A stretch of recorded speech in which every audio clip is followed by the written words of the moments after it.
청취자 여러분 환영합니다. 네, 반갑습니다. 복잡한 세상 속에서 그 여러분의 지적 갈증을 단숨에 해소해드리는 저희의 심층 탐구 시간에 오신 것을 환영합니다. 네, 오늘 주제가 정말 흥미롭죠. 맞아요. 오늘 우리에게 다룰 자료가 솔직히 말씀드리면 조금 무거울 수 있습니다. 제목부터가 약간 무게감이 있죠. 네, 2026년 2월 20일 금융 AI와 AX 그리고 보안 동향 데일리 리포트인데요. 네, 최신 리포트죠. 매일 막 정보가 홍수처럼 쏟아지잖아요. 여기서 단순히 뉴스 헤드라인만 읽고 넘어가기엔 네. 지금 금융시장이나 기술 변화 속도가 너무 빠르거든요. 그렇죠. 정말 눈코 뜰 새 없이 변하고 있죠. 그래서 오늘의 미션은 아주 분명합니다.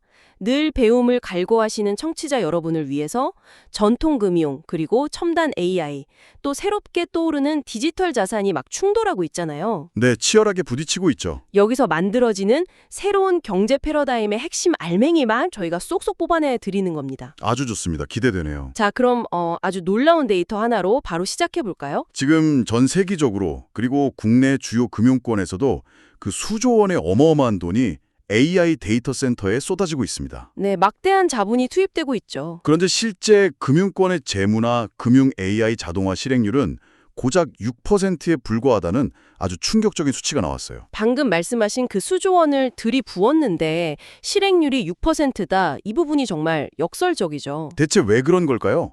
자, 이 부분 한번 파헤쳐보죠. 막대한 자본이 들어가는 것과 실제 현장에 적용되는 것 사이에 거대한 괴리, 이게 바로 오늘 이야기의 가장 중요한 실발점입니다. 네네.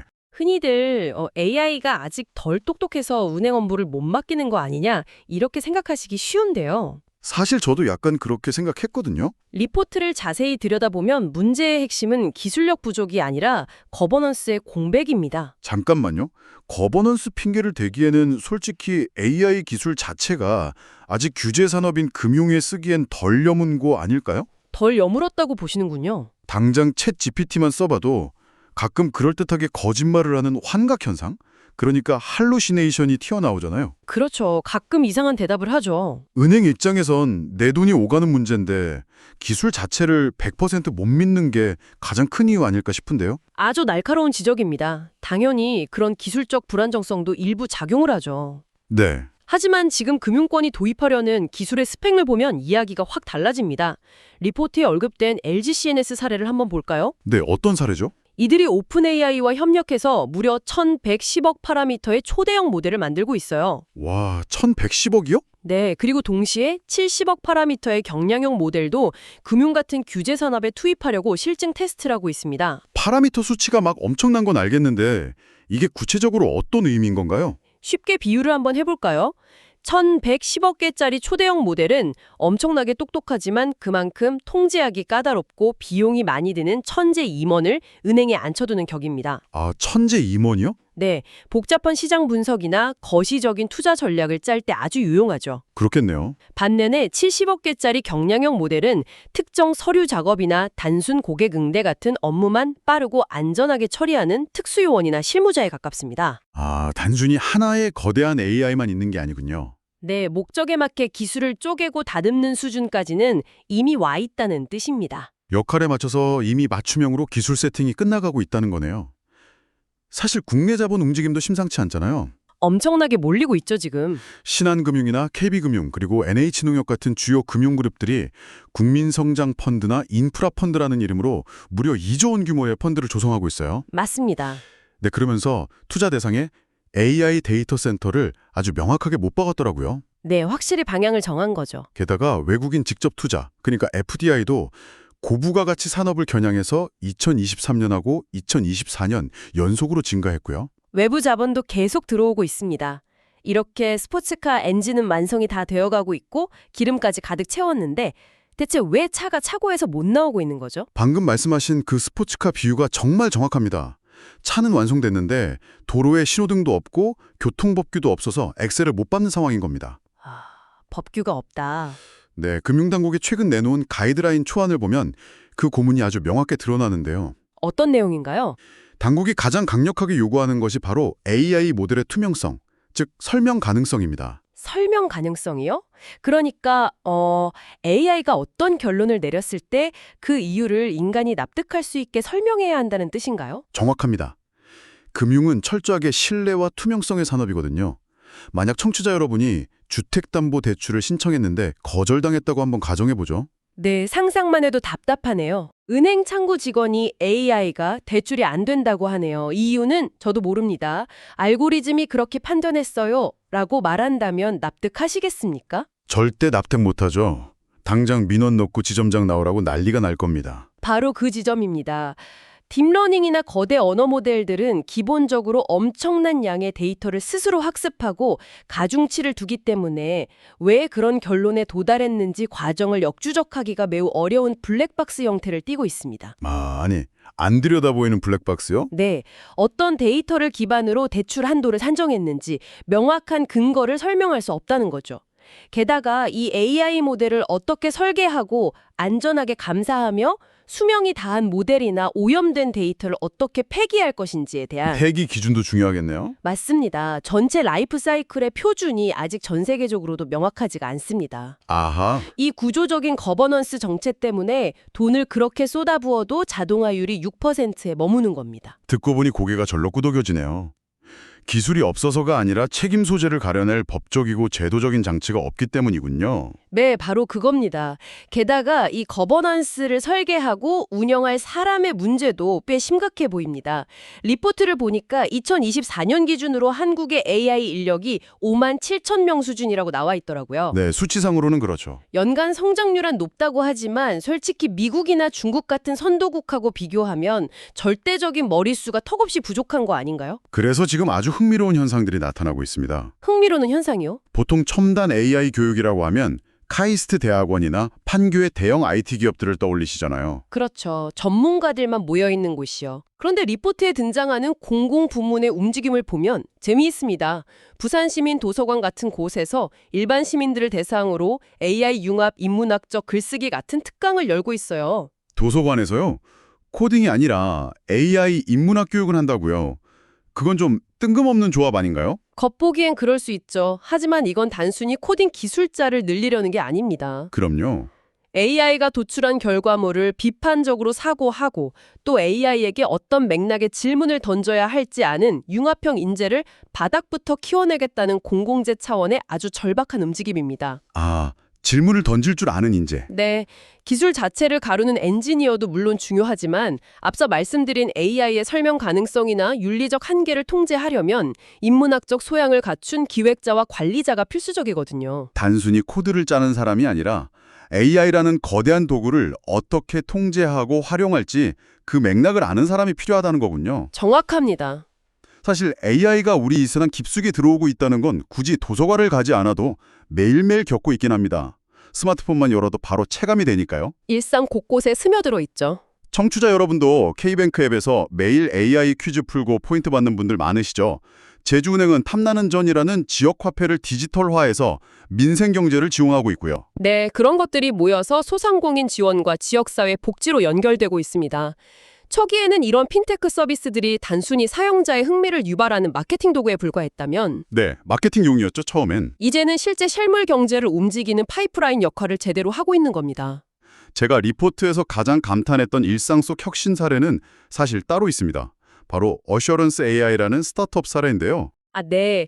그 사례 아주 흥미롭죠. 우리가 병원 다녀와서 보험 청구할 때 예전에는 서류 떼고 스캔하고 팩스 보내고 진짜 복잡했잖아요. 네, 정말 번거로운 과정이었죠. 그런데 이 서비스는 그냥 보험사에서 온 문자 메시지나 진단서를 스마트폰으로 캡처해서 올리기만 하면 끝납니다. 캡처 한 번으로 끝나는 거죠. 네, AI가 그 이미지를 싹 분석해서 내게 가장 유리한 조건의 손해사정사를 실시간으로 매칭해줍니다. 분쟁 해결 시간이나 노력 측면에서 보면 편의성이 정말 엄청난 수준이에요. 그 편리함은 부인할 수 없는 대단한 혁신입니다. 하지만 여기서 우리는 한 걸음 더 들어가서 질문을 던져야 합니다. 어떤 질문이죠? 바로 그 편리함 이면에 도사린 거대한 리스크에 대해서 말이죠. 리스크요? 자, 방금 말씀하신 보험 문자 캡처 서비스를 다시 한번 생각해 볼까요?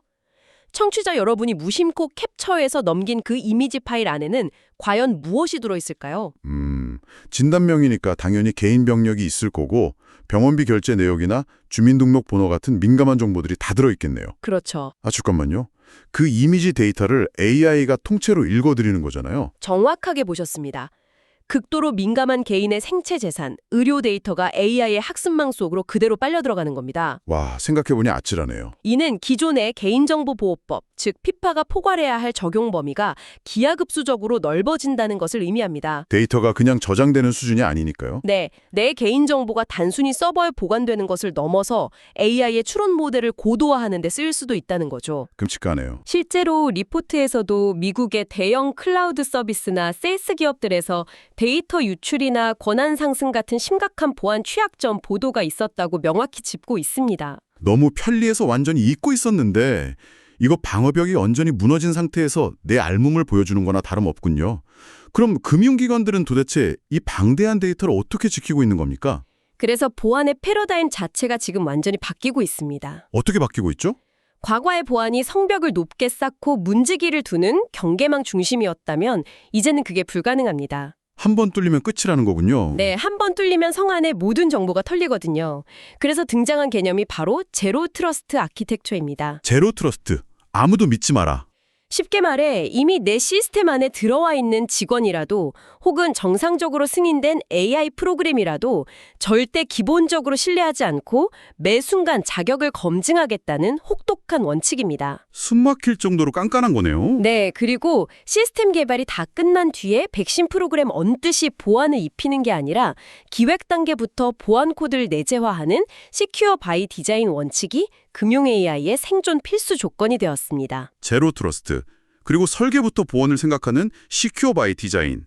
정말 서늘하면서도 현실적인 보안 원칙이네요. 맞습니다. 그런데 리포트를 쭉 읽다 보니 기술의 방어막은 이렇게 최첨단으로 가고 있는데 현실의 피해자들은 너무나도 무방비 상태에 놓여 있다는 아주 뼈아픈 아이러니를 발견했습니다. 어떤 부분에서 그걸 느끼셨나요? BNK 경남은행에서 울산의 시니어 클럽 어르신들을 모시고 보이스피싱 예방 금융교육을 진행했다는 내용이 나오잖아요. 네, 은행이 고령층을 챙기고 사회적 책임을 다하는 건 정말 칭찬받아 마땅한 일입니다. 하지만 참 씁쓸하게도 기술의 발전 속도가 그 교육의 효용을 비웃고 있는 상황이죠. 비웃는다고요? 어르신들께 모르는 번호로 돈 보내라고 하면 절대 믿지 마시고 바로 끊어버리세요 라고 열심히 가르쳐드리고 있는데 뒤에서는 범죄자들이 AI를 이용해 자녀의 목소리를 1초 만에 똑같이 복제하고 있습니다. 아, 1초 만에요. 음성 변조는 물론이고 딥페이크 기술로 화상통화 얼굴까지 합성하는 사기가 폭증하고 있죠. 눈으로 보고 귀로 들어도 진짜 자시진지 사기꾼인지 구별하기 힘든 세상이 된 거네요. 네, AI 주도 범죄가 일상이 되어버린 겁니다. 기존의 의심하고 끊으세요 수준의 아날로그 방어망을 완전히 우회하는 새로운 차원의 위협이 열린 셈이죠.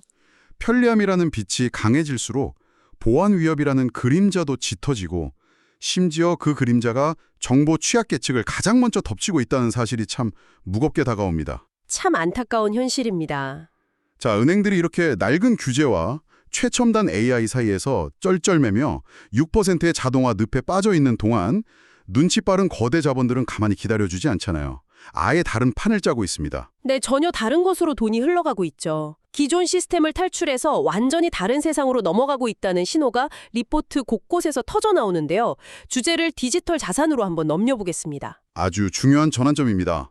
거대한 자금의 이탈 현상이 수치로 증명되고 있죠. 네, 미국의 대형 암호화폐 거래소인 코인베이스에서 무려 7,830만 달러의 예금이 순유출됐다는 데이터가 있습니다. 사람들이 단순 암호화폐 투자에서 돈을 빼고 있다는 건데요. 네, 의미심장한 수치죠. 반면에 진짜 놀라운 수치는 따로 있습니다. 주식이나 채권, 심지어 부동산 같은 현실 세계의 실물 자산을 블록체인 위로 올리는 이른바 온체인 RWA 거래는 자그마치 248억 달러 규모로 급성장했습니다. 청취자 여러분을 위해 이 RWA, 즉 실물자산 토큰화가 무엇인지 잠깐 짚고 넘어갈 필요가 있겠네요. 네, 설명해 주시죠. 쉽게 말해 뉴욕 한복판에 있는 1,000억 원짜리 빌딩을 혼자 살 수는 없지만 이걸 블록체인 기술을 이용해 10만 개의 디지털 토큰으로 쪼개서 스마트폰으로 10만 원어치만 살 수 있게 만드는 겁니다. 빌딩을 조각내서 사는 거군요. 네, 소유권과 거래 내역이 블록체인에 영구적으로 기록되니까 위조도 불가능하죠. 결국 실체가 없는 가상화폐에서 묻지마 투자를 하던 자본들이 이제는 현실의 빌딩이나 채권 같은 명확한 실체가 있는 자산을 블록체인 위에서 빠르고 값싸게 거래하는 쪽으로 이동하고 있다는 거군요. 정확합니다. 거대한 대이동이죠. 국내외 움직임도 아주 발빠릅니다. 국내에서는 부산이 KDX 컨소시엄에 조각투자 장외거래소, 즉 OTC 사전인가를 도입하면서 완전히 RWA와 디지털 자산 거점으로 깃발을 꽂았습니다. 네, 발빠르게 움직이고 있죠. 게다가 정말 충격적이었던 건 세상에서 가장 보수적일 것 같은 전통금융의 상징, 독일의 도이치뱅크마저 리플 기반의 결제 시스템을 대규모로 도입한다고 발표한 겁니다. 은행들이 아예 블록체인을 본인들 안방으로 들이고 있어요. 방금 짚어주신 포인트가 이번 리포트의 진짜 핵심 중 하나입니다. 어떤 점이 핵심이죠? 막대한 자금이 전통은행을 떠나 탈중앙화된 블록체인망으로 쏟아질 때 우리가 던져야 할 질문이 바로 이거거든요. 그럼 기존의 감시망은 어떻게 되는 거지? 이겁니다. 감시망이요? 우리가 기존 은행 시스템에서 그토록 촘촘하게 쌓아왔던 자금 세탁 방지 체계나 고객 확인 제도를 이 국경 없는 디지털 세상에 어떻게 적용할 것인가 하는 심각한 문제가 발생합니다. 중앙에서 통제하는 사람이 없으니까요. 네, 중앙 통제 관리자가 없으니 실시간 모니터링 체계가 없다면 이건 테러 자금이나 마약 자금의 완벽한 은신처이자 세탁기가 될 수 있거든요. 아, 스포츠카가 규제 때문에 도로를 못 달리고 있으니까 아예 규제가 없는 무법지대 오프로드로 나가버리는 격이네요? 정말 완벽한 비유입니다. 그런데요, 제가 이 리포트를 보면서 정말 등골이 서늘했던 가장 충격적인 부분은 이 오프로드를 달리는 주체들입니다. 오프로드를 달리는 주체요? 어떤 사람들이길래 등골이 서늘하셨습니까? 바로 미국 월가의 대형 사모대출 펀드들의 움직임입니다. 월가요?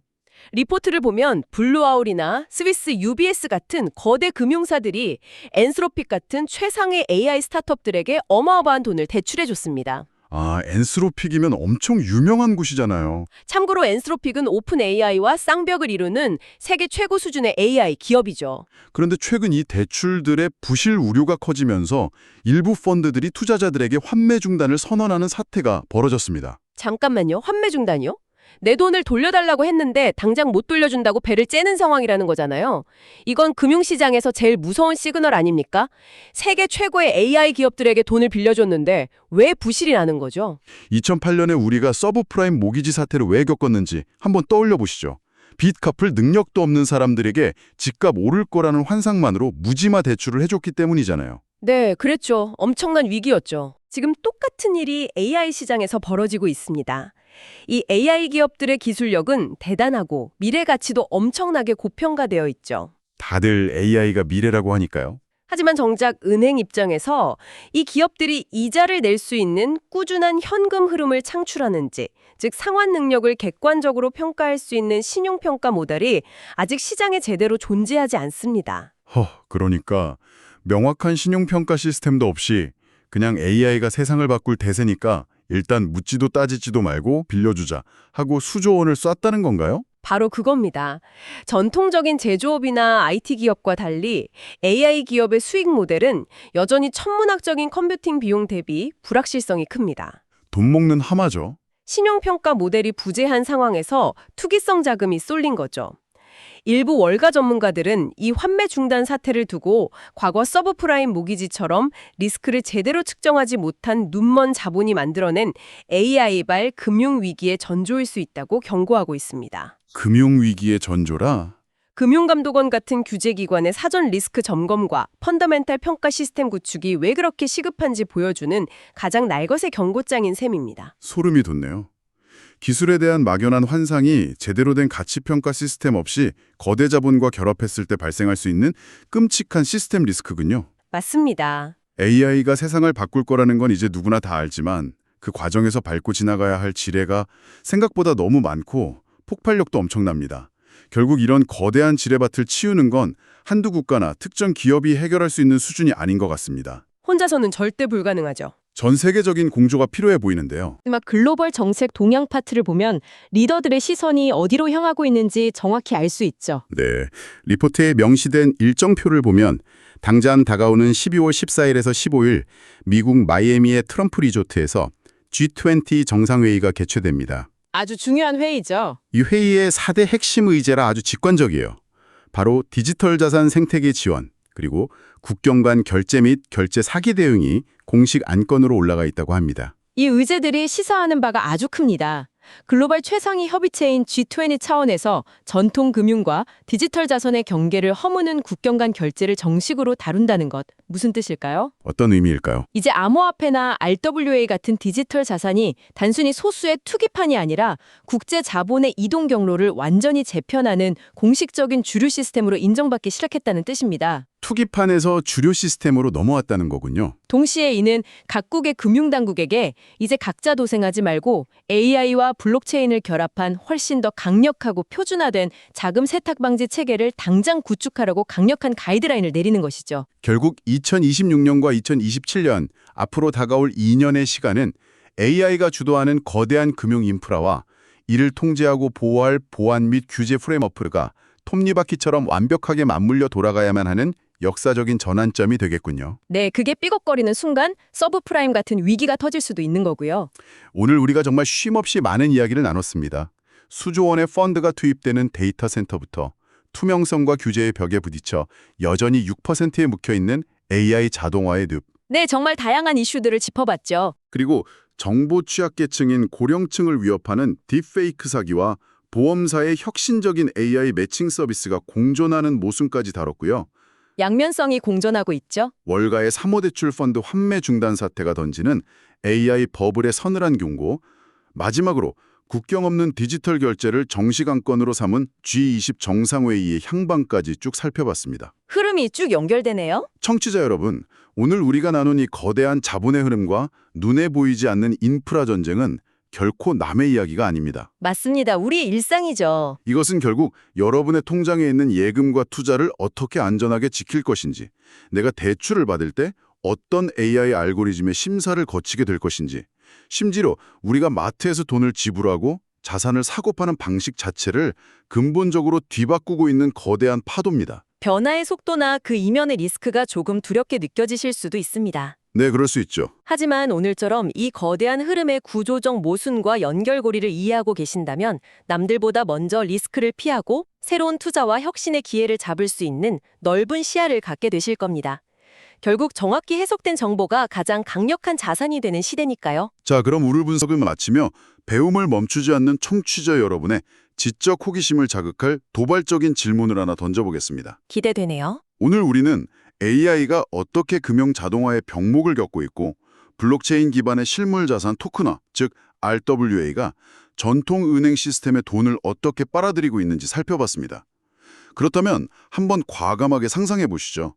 만약 지금 6%에 불과한 은행의 AI 자동화율이 완벽한 규제의 문턱을 넘어 100%에 도달하고 다가오는 G20 회의를 통해 국경 없는 디지털 실물 자산 결제 표준이 전 세계적으로 확립된다면 어떨까요? 완전히 새로운 세상이겠네요. 어쩌면 멀지 않은 미래에 우리가 너무나 당연하게 여겼던 거대한 콘크리트 건물 형태의 은행이나 심지어 국가가 독점 발행하는 종이 쪼가리 법정화폐 그 자체의 존재 이유가 완전히 사라지는 건 아닐까요? 파격적인 상상이네요. 우리 각자의 스마트폰에 들어있는 똑똑한 개인용 AI 비서가 전 세계의 토큰화된 자산을 직접 교환하고 알아서 거래해주는, 은행도 국가도 끼어들 틈이 없는 완전히 새로운 무국경 경제 생태계로 진입하게 되는 것은 아닐까요? 여러분의 자산과 커리어는 과연 그 급진적인 미래를 맞이할 준비가 되어 있습니까? 깊이 생각해 볼 만한 화두입니다. 오늘 들으신 내용들을 바탕으로 이 흥미로운 상상을 한번 깊이 고민해 보시길 바라며